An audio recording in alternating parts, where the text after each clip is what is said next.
이번 시간은 1단원과 2단원에 관련된 내용을 배워보도록 하겠습니다. 우리가 무엇을 학습하는가는 학습을 진행하기 이전에 명확히 하고 그 부분들을 학습해 나아가는 것이 중요하죠. 왜냐하면 우리가 이 과목을, 이 챕터를 왜 배우는가라는 것이고 그 배우는 것에 따른 흐름이 다음 챕터의 내용이 되니까요.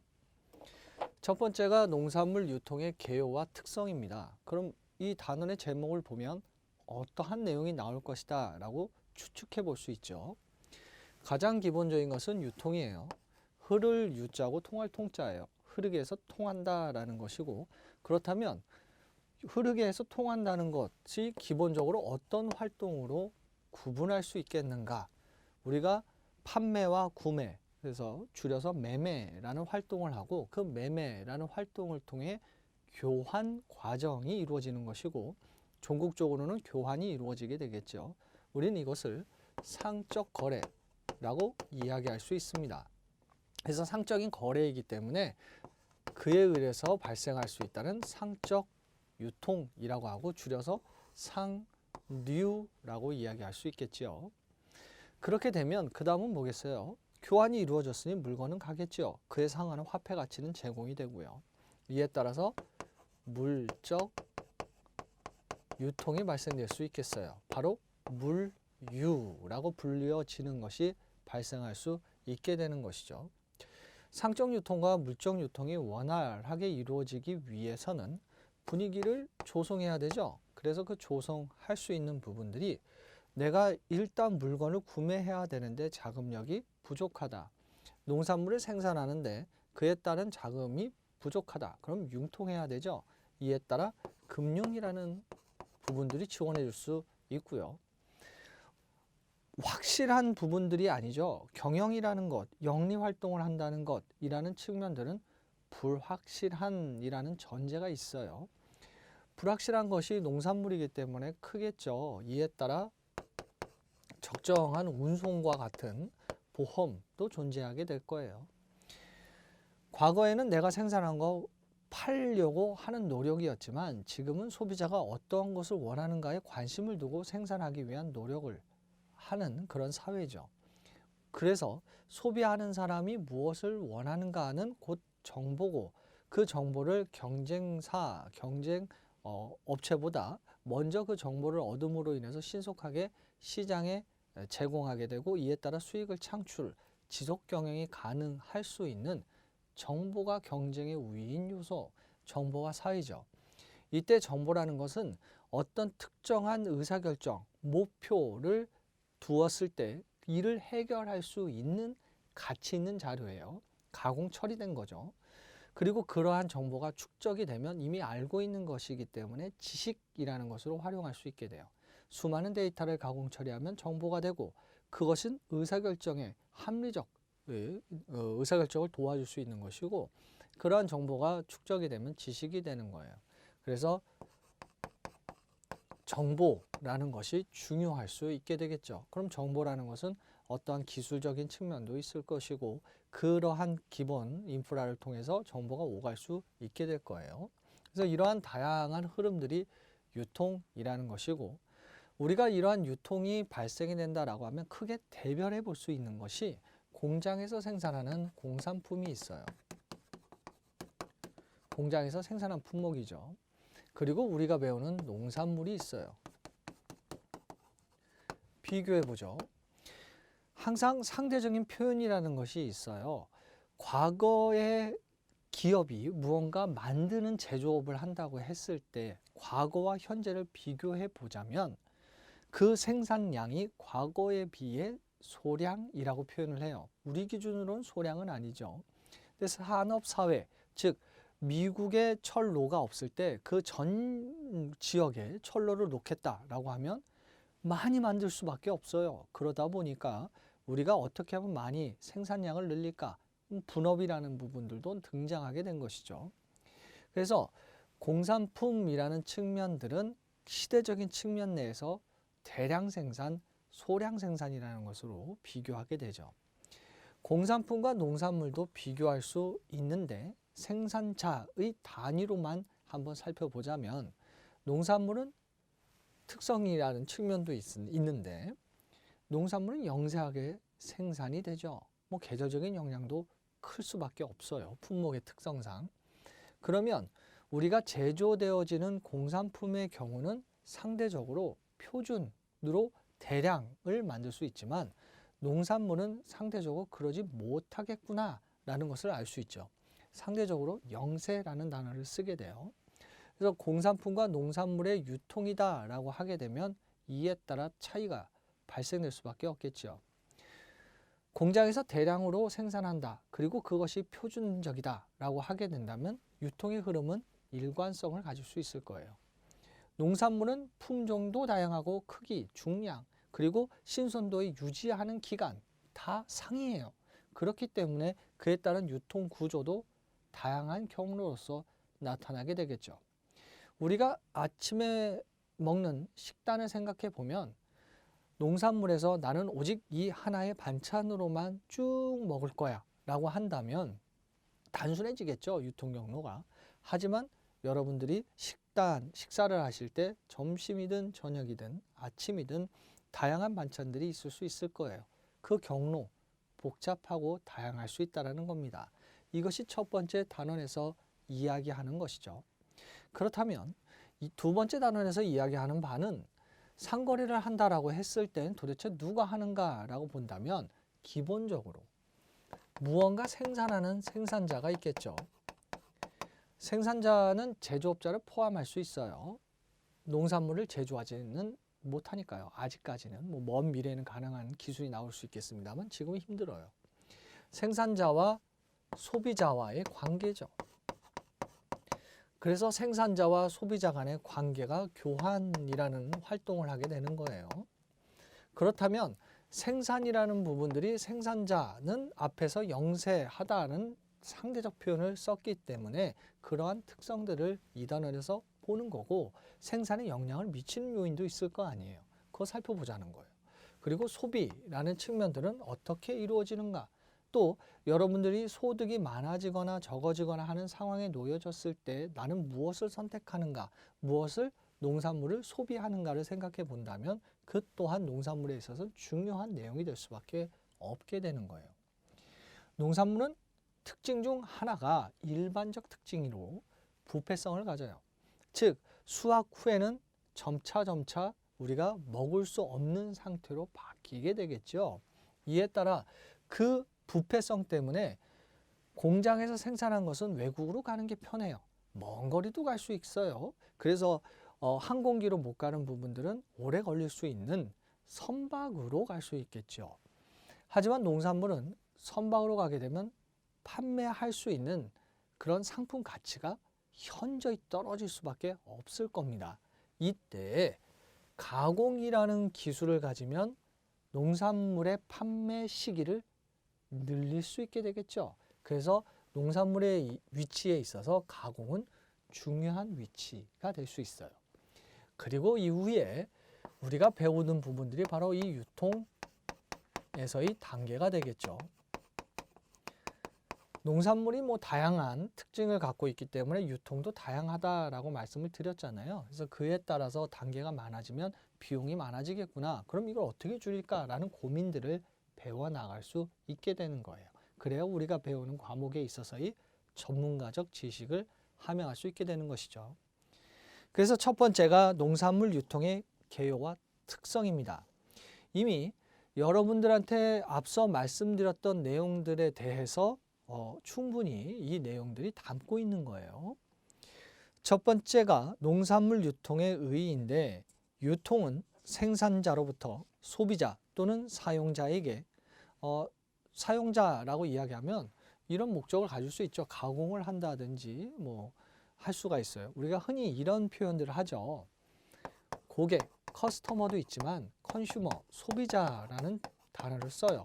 같을 수도 있지만 같지 않을 수도 있죠. 예를 들어 아기의 기저귀를 구매한다. 고객은 부모님이 될 수 있지만 소비는 아기가 되는 것이죠. 그래서 그런 것처럼 일치하기도 하고 일치하지도 않을 수 있어요. 그런 측면 내에서 생산자로부터 소비자 또는 사용자에게 재화나 서비스의 흐름이 원활히 이루어질 수 있도록 해주는 여러 가지 활동이라고 볼 수 있어요. 재미있는 것은 이제 재화라는 측면인데, 재화, 우리가 흔히 만질 수 있는 하면 유형의 그런 상품들이 있죠. 근데 서비스는 뭐예요? 무형이죠. 그럼 도대체 이 무형 서비스를 유통에 왜 넣었는가라고 살펴보면, 어디서부터 어디까지 보내주세요 라는 택배 회사를 이용해 보신 경험이 있으실 거예요. 이때는 물을 흐르게 만드는 거죠. 그리고 끝이에요. 그것은 어떤 제품이라고 만질 수 있는 것은 아닙니다. 이에 따라서 서비스라고 표현할 수 있겠지요.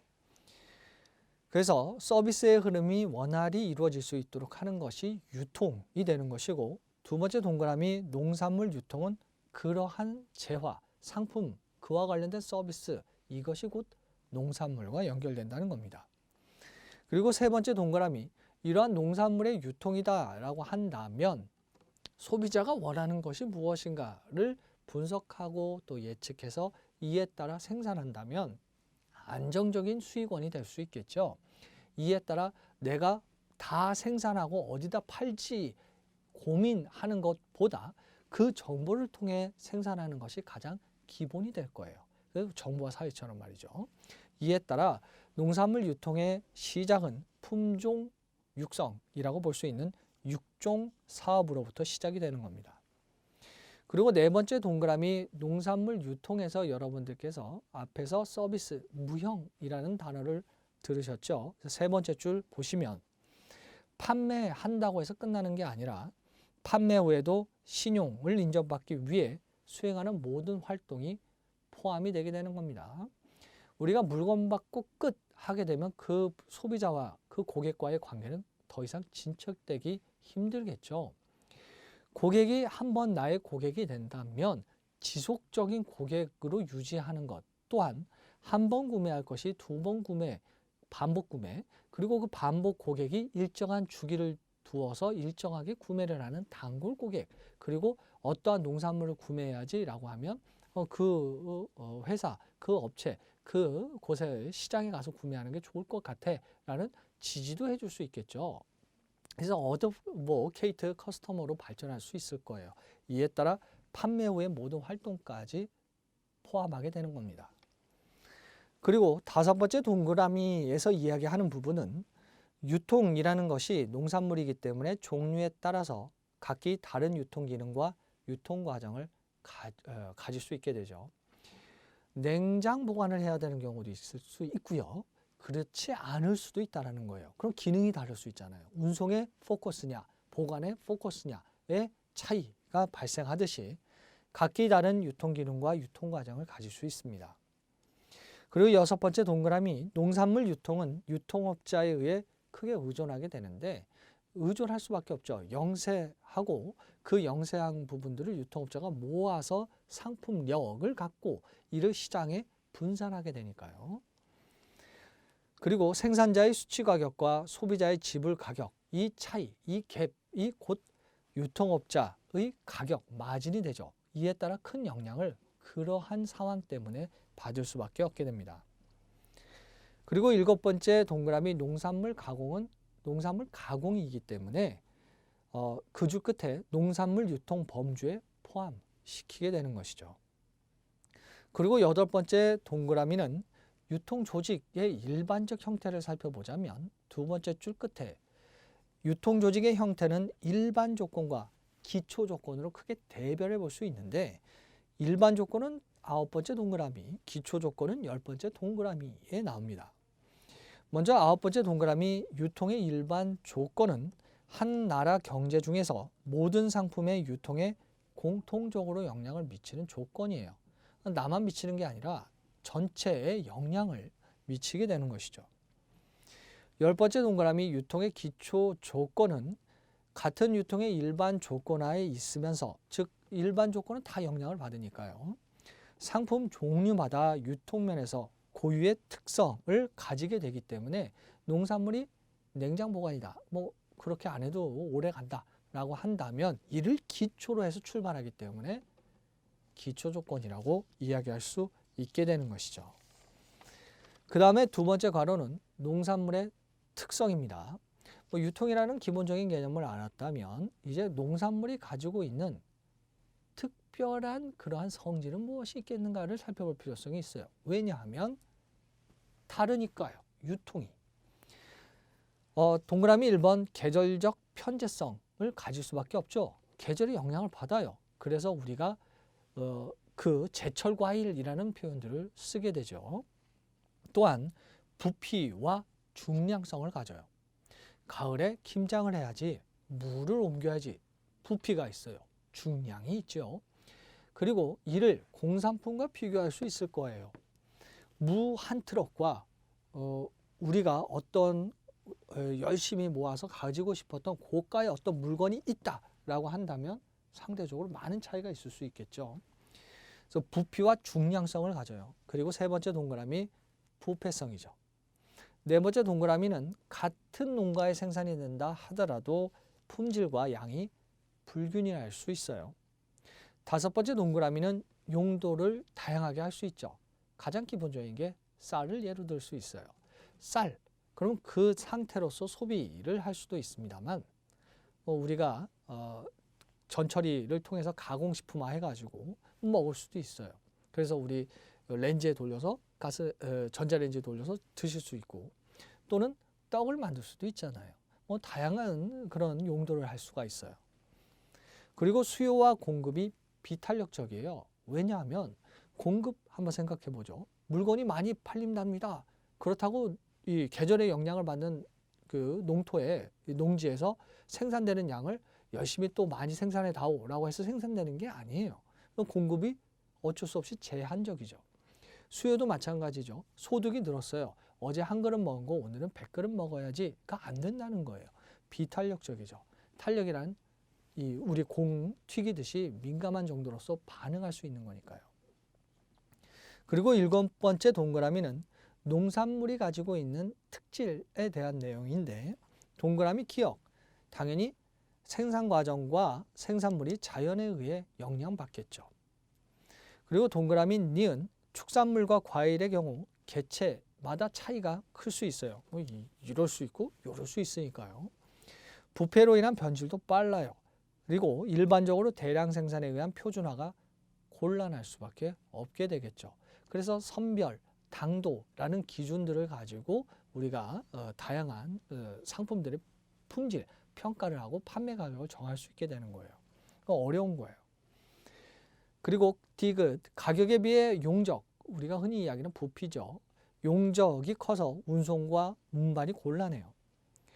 그리고 동그라미 리을, 농산물은 가족 단위로 생산을 할 수 있죠. 저 같은 경우에는 이제 간단한 농사를 수확을 합니다만 농산물 생산은 영세해요. 가족 단위가 있을 수 있으니까요.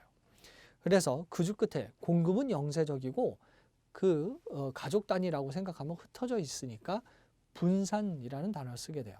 무엇과 비교해서 단어를 썼냐 하면 공장과 비교했을 때, 공장지대와 비교했을 때 곳곳이 분산되어 있다라고 보는 거죠. 또한 미음, 농산물 소비는 수많은 소비자들, 수많은 가게에 의해서 이루어지기 때문에 그 수요 또한 미음의 두 번째 줄, 영세적이고 분산적이죠. 여기서의 영세는 여러분들이 많이 드시지는 않잖아요. 적당한 식사를 섭취하실 거예요. 그래서 영세하고 분산적이죠. 그리고 비읍, 수요 공급이 계절적 변동이 클 수밖에 없습니다. 그리고 시옷, 수요 공급의 영세성에 관해서도 생산자의 감소, 생산자의 조직화에 의한 공동 판매의 진전, 가공기업의 대규모화, 소매점의 대형화, 연쇄점화 등에 의해서 이러한 영세성을 극복하기 위한 노력을 할 수 있게 됩니다. 수많은 그러한 측면들의 생산자들을 상대적으로 양이 좀 더 많이 생산될 수 있는 단위적으로 묶게 된다면 과거에 비해 비교한다면 상대적으로 대량이 될 수 있으니까요. 그래서 영세성이라는 것을 극복하기 위한 노력을 기울이죠. 세 번째 괄호는 농산물 유통의 특성이에요. 농산물은 수요와 공급뿐만 아니라 가격도 불안정하죠. 그리고 농산물 수요는 소비가 경쟁력을 가진 수요는 개별 소비자의 기호에 영향을 받을 수밖에 없고요. 공급은 비탄력적이죠. 그래서 생산량, 얼만큼 생산했는가, 얼만큼 보관하고 있는가, 재고량에 의존하게 되는 겁니다. 그리고 세 번째 동그라미는 농산물들이 가지고 있는 각각의 특징상 유통비용이 많이 소요되죠. 그래서 다섯 번째 동그라미, 결국 농산물 유통은 농산물이 생산자인 농업인으로부터 최종 소비자 손에 이르기까지의 모든 경제 활동이고, 이와 관련된 모든 것들은 농산물이 가지고 있는 특성에 기저해서 발생한다라고 보시면 됩니다. 그리고 네 번째 동그라미, 네 번째 괄호, 농산물 유통의 중요성인데, 동그라미 1번 보시면 우리가 예전에 수렵했을 때는 그냥 먹다가 이제 농경사회로 바뀌고 농경이 하나의 사회, 국가를 형성시킬 수 있게 되죠. 자급자족에서 벗어나서 거래라는 것에 눈을 뜨게 돼요. 그럼 상거래죠. 상적 행동에 따라서, 행위에 따라 거래가 발생이 돼요. 그러다 보니까 그를 목표한 농업이라는 상농업 시대의 농업 경영 방식이라고 볼 수 있습니다. 또한 두 번째 동그라미, 합리적 경영 방법에 의해 비용을 줄여야 되고요. 공공 판매 등으로 거래 과정을 유리하게 해야 되겠죠. 공동 판매, 공공 판매, 이 이야기는 뭐냐면 혼자 있을 때보다 모임으로써 시장력을 더 가질 수 있게 된다는 겁니다. 그래서 이러한 부분들은 그렇게 가져서 시장을 장악하겠다라는 의도가 아니고, 그래서 합리적인 그런 수익을 얻어 나아가겠다라는 의미를 포함하는 거예요. 그리고 세 번째 동그라미, 농산물 유통은 우리의 의식주, 우리가 흔히 이야기하는 것이 음식 문화라는 것이 있죠. 나라마다 계절도 틀리고 토질도 틀리기 때문에 이러한 문화적인 측면들이 다 다를 수 있어요. 그래서 인간 생활의 기초가 되는 식품의 유통이기 때문에 중요해요. 그 다음에 예시 문제 맛보기 보시면 농산물의 일반적 특성에 관한 설명으로 옳지 않은 것은, 세 번째 동그라미 보시면 품질이나 크기가 균일하지 않기 때문에 표준화, 등급화가 용이한 것이 아니라 용이하지 않을 수밖에 없겠죠. 다 다르니까요. 그럼 다른 것을 같은 것끼리 또 묶는 작업이 필요하게 되는 거예요. 요새는 이제 자동화 기기가 있어서 그 선별하는 이제 기계가 있어요. 컨베이어에 가면서 자동 선별해서 각각의 그런 품목에 맞게끔 하는 그런 기계도 있습니다만, 이러한 측면들에 있어서 표준화 등급화의 기준이 없다면 어려울 수밖에 없어요. 그래서 농산물이 품질이나 크기가 균일하지 않기 때문에 그래서 공산품에 비해 용이하지 않아요. 그 다음에 두 번째 단어는 농산물의 생산과 소비 및 가공 환경입니다. 앞서 말씀드렸던 부분들에 있어서 우리가 경제 활동을 한다라고 하게 되면 경제의 주체라고 한다면 생산자, 소비자가 있겠지요. 그렇기 때문에 그 중에 첫 번째 가로가 농산물의 생산이에요. 동그라미 1번, 농산물 생산에 영향을 끼치는 요인이라고 한다면 중요한 인자잖아요. 농산물 많이 생산해야지, 적게 생산해야지 라는 것이 기본적인 그런 농업 경영인으로서의 생각도 있습니다만, 동그라미 기억, 먼저 토지의 영향이 있겠죠. 어느 정도의 규모인가, 또 그 토지는 경작하기 좋은가, 이런 부분들의 제한이 있을 수 있어요. 그래서 질적 양적으로 제한되어 있다 표현하게 되는 것이고, 자연적 조건, 그래서 계절적인 편제성을 갖게 되고요. 디귿, 일반 제조업에 비해 기계 분업화가 어려울 수밖에 없어요. 그 표준화된 제품을 생산하는 것이 아니니까요. 그리고 리을, 타 산업에 비해 수학 체감의 현상이 크게 되는데, 수학 체감의 현상이라고 한다면 그 법칙이라는 것은 우리가 일상생활에 또 경제학에 있어서 가장 기본적으로 등장하는 배고플 때 빵 하나는 고맙지만 2개, 3개, 4개 먹을수록 그 만족의 정도는 떨어지고 그 배부름 그 이상을 넘어가게 되면 탈이 나겠죠. 그러한 부분들이 수확함으로써 점점 그 생산하는 그런 가치들이 떨어진다는 거예요. 앞에서 토지가 제한된다고 그랬어요. 더 많이 생산하고자 하더라도 영향을 받겠죠. 생산하면 할수록 이제 점점 줄어드는 거고, 투입되는 노동 단위에 비해서 나오는 생산량은 상대적으로 처음보다 점점 작아지는 비중을 갖겠죠. 그것이 수학 체감의 법칙이에요. 그래서 일반적으로 타 산업에 비해서 수학 체감의 현상이 크다라고 이야기해요.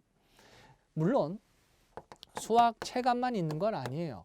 체증도 있는데 여러분들께서 아는 것이 많아지면 많아질수록 그만큼 여러 가지 합리적인 판단, 의사결정을 하실 수 있겠죠.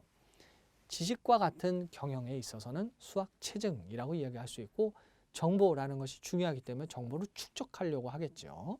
수학 체증이라고 표현해요. 하지만 농산물은 수학 체감 현상이 있죠. 또한 미음, 타산업에 비해 자본 회전이 느려요. 왜냐하면 농산물은 시기가 있으니까요. 기간이 소요가 돼요. 그렇다면 많이 팔리고 있습니다. 그래? 그럼 오늘 야근이야. 이게 가능하지만 농산물의 경우에는 오늘은 야근이니까 농산물을 빨리 수확해야지가 안 되니까요. 그래서 자본 회전이 느려요. 팔려서 수익이 들어와야 되는데 느리다는 거죠. 그리고 생산 계절성을 갖게 됩니다. 그리고 두 번째 동그라미 우리나라 농산물의 생산 구조인데요.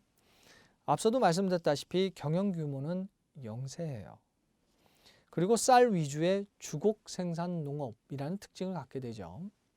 가족 노동 위주고 뭐 이건 다 앞에서 말씀드렸죠. 노동집약적 지역 특산물 개발에 주력한다는 특징을 보이게 됩니다. 여기서 노동집약이라는 것은 우리가 자본집약, 기술집약이 아니죠.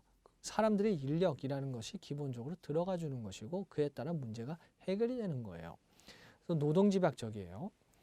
농산물의 생산 요소라고 했을 때 생산 구조에는 요소가 있고 그 요소가 앞에서 말씀드렸던 전제하에 활동이 이루어지죠. 그래서 토지가 있어야 되고 노동이 있어야 되고 이에 수행할 수 있는 기본적 자본이 필요하게 되는 겁니다. 그리고 하나 더 추가하자면 경영이 되겠죠. 그 다음 세 번째 동그라미는 수익성 높은 농업 경영을 위한 합리적 의사결정 시 고려할 사항은 내가 소비자의 정보를 들었다. 그렇다면 기업, 어떤 농산물을 생산할 것인가. 그리고 농산물을 적정한 가격에 수익을 발생시키면 좋겠다. 니은, 농산물을 언제 어느 장소에서 판매해야 할 것인가. 디귿, 농업인이 농산물 시장 활동 기능을 얼마나 수행해야 하는가. 택배까지 보내야 되는가처럼 얼마나 수행해야 하는가. 리을, 농산물 판매를 확대하기 위해서는 어떤 일을 해야 할 것인가. 기술 개발을 할 것인가, 유통망을 확보할 것인가 등등의 고민을 할 수 있어요. 미음, 어떠한 시장 활동 방법이 바람직한가. 비읍, 공정거래를 위해 어떠한 일을 해야 하는가 등등을 고민하게 되는 것이고 이에 따라 조합의 형성이라는 것이 이루어지게 되는 겁니다. 그 다음 알아두기의 수학 체감의 법칙은 앞서 말씀드렸다시피 일정한 부분들에 있어서 생산량은 점점 체감하는 거고 그 속도 자체는 농산물이 크다라는 의미예요. 그래서 수학 체감의 법칙이라는 부분들은 두 번째 줄 중간에 보시면 일정 토지에서의 수확량은 노동 투입량 증대에 비례하지 않고 라고 하는데 비례는 뭐예요? 1이 되면 1이 나오고 2가 되면 2가 나오고 증가할 수 있는 부분이 있는데 추가 노동 한 단위당 그렇게 증가하지 않고 일정한 상황이 생기면 수확량은 점차 체감이 되어지는 거예요. 그리고 그 다음 줄 중간에 리카도라는 불이 나오는데 리카도는 이 법칙을 바탕으로 땅에도 우등지와 열등지가 있고 이에 따라 수익의 차이도 있다라는 그런 주장을 하시게 되는 거죠. 그리고 그 리카도 그 다음 줄 끝에 멜서스는 인구는 방치하면 기하급수적으로 증가할 수 있다는 것을 기본으로 해서 빈곤이란 식량 증가가 인구 증가를 따라잡지 못해서 발생할 수 있다라고 또 주장을 하기도 합니다. 그래서 이러한 부분들이 수학 체감의 법칙에서 다양한 이론들이 있다로 알고 계시면 되고요. 두 번째 괄호는 농산물의 소비입니다. 생산을 알았다면 이제 소비도 살펴봐야 되는데 소비에 영향을 미치는 것은 기업, 사회적인 요인이 되겠죠. 사회적인 요인이라는 것은 우리가 매슬로우 혹은 매슬로우라고 하는 그분의 욕구 단계설이라고 하면 사람은 가장 기본적인 건 생리적인 욕구 의식주예요. 그 생리적인 욕구가 충족이 되면 그 다음은 뭐겠어요? 내가 그러한 것에서 안전했으면 좋겠다라는 측면이 있을 것이고 그 안전이라는 부분들을 보다 더 강화할 수 있는 어떤 조직, 사회에 소속되고 싶고 그 사회에 존경받고 싶고 또 그를 뛰어넘는 자아 실현이라는 것으로 나아갈 수 있을 거예요. 이때 사회적인 요인이라는 것은 그 내가 속해 있는 사회에 아무래도 영향을 받을 수밖에 없는 위치가 되는 것이고, 생리적인 필요성, 기호, 관습, 그리고 준거 집단, 라이프 스타일 등이 바로 사회적 요인의 예라고 볼 수가 있고요. 준거 집단이라는 것은 내가 어떤 활동, 의사결정을 할 때 영향을 미칠 수 있는 기준이 되는 집단이에요.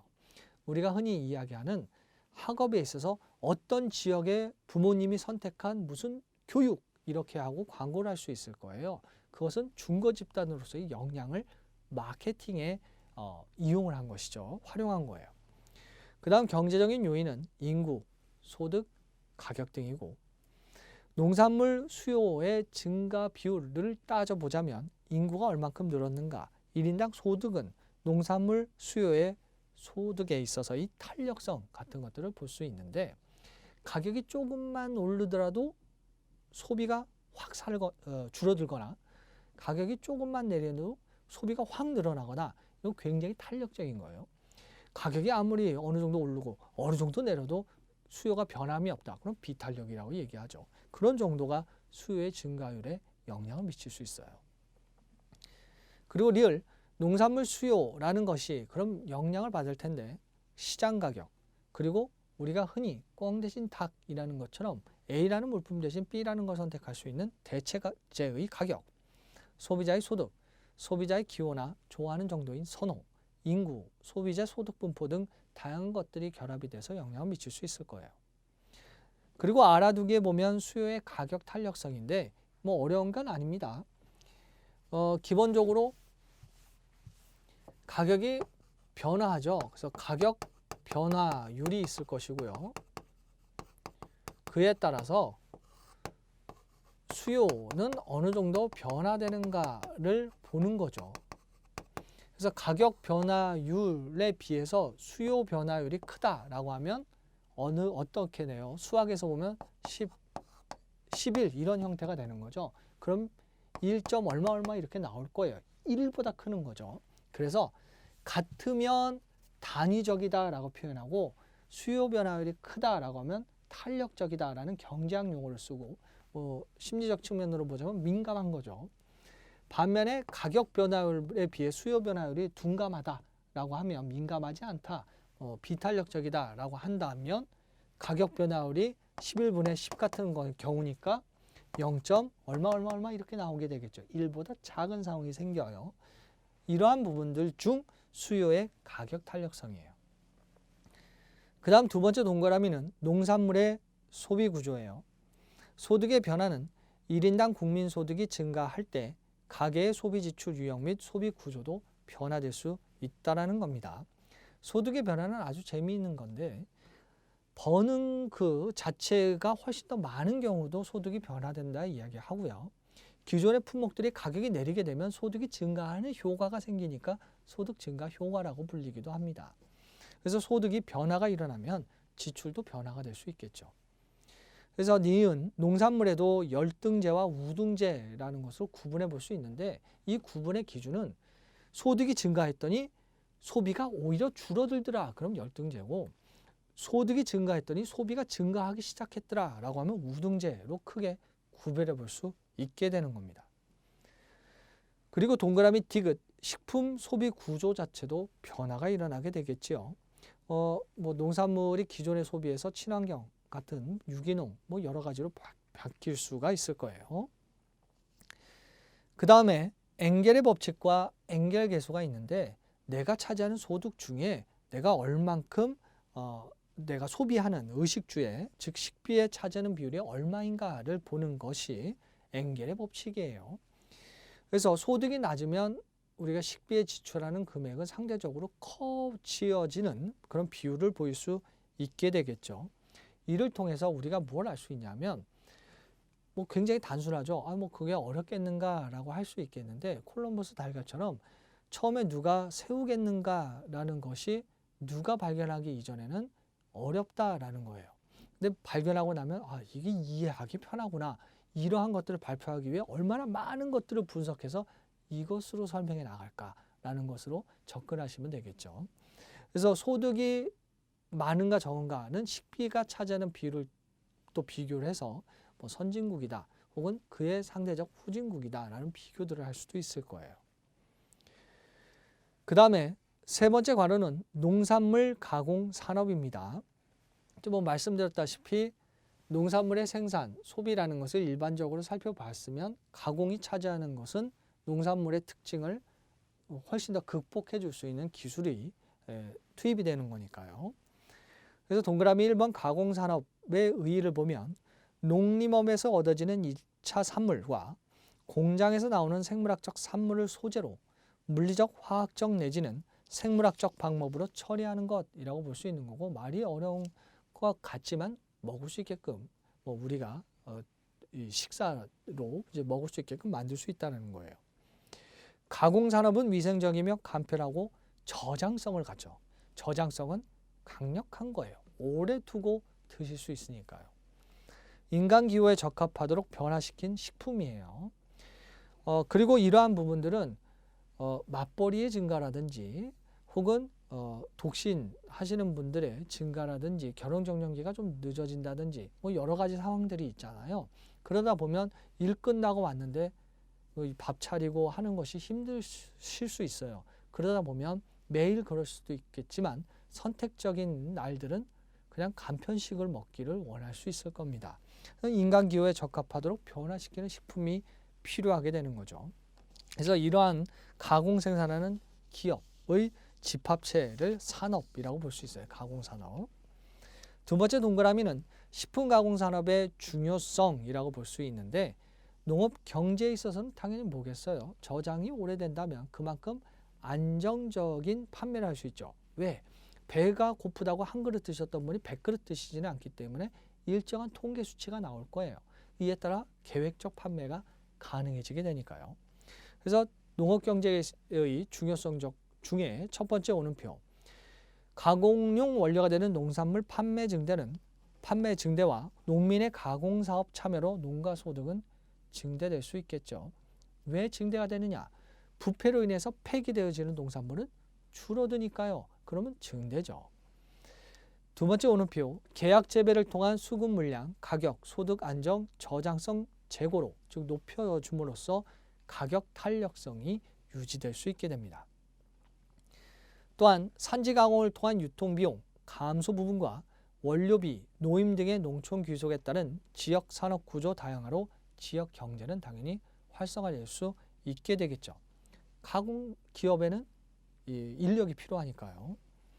니은 일반 경제 및 사회 문화적 중요성이에요.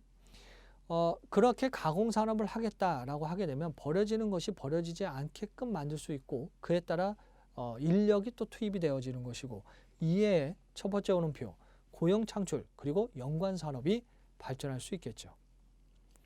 그리고 두 번째 오는표 조리 시간 단축, 휴대 및 취식 간편, 보관 기간 연장 등 국민의 식생활 편의를 도모할 수 있게 됩니다. 그리고 전통식품 현대화 및 국제화로 전통 문화를 계승하는 것뿐만 아니라 발전시킬 가능성도 있죠. 그리고 맛, 향기 등 우리가 식도락 하시는 분들이 계시잖아요. 그래서 식생활의 즐거움을 누릴 수 있고요. 가공을 통해 비축을 가능하게 하고 저장성이 있기 때문에 식량 안보에도 기여할 수 있게 돼요. 식량 전쟁을 한다라고 하게 되면 일단 수익이 크려면 수익이 큰 품목에 집중을 하게 되겠죠. 그래서 그렇지 못한 것들은 점차 줄어들게 될 텐데, 식량을 수출에 의존하게 된다면 수출 국가에서 이 가격을 올리게 되면 올린 가격으로 구매해야 되는 상황이 생겨요. 그래서 식량 안보에 기여할 수 있죠.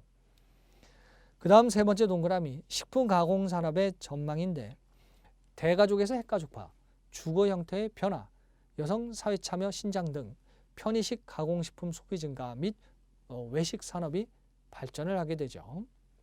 우리가 지금 그런 상황 내에서 생활을 하고 계신 것이고요.